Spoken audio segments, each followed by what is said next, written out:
Inside the factory, the robot works tirelessly. It carries boxes loaded with goods. Just another normal day on the floor. But miles away, an attacker is already putting a plan into motion. Suddenly, bang, the robot drops a box hard onto the ground. You keep sending the same command. Pick up the box! Pick up the box! But the robot keeps interpreting it as, No, drop the box. Drop the box.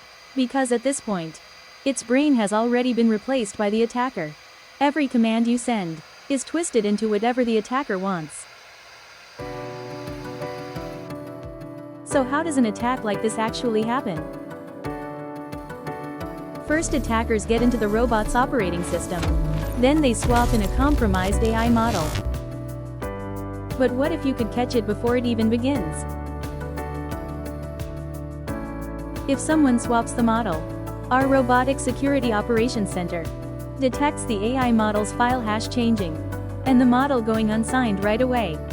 You get an early warning, a chance to act before the attack starts, keeping your operations running without interruption.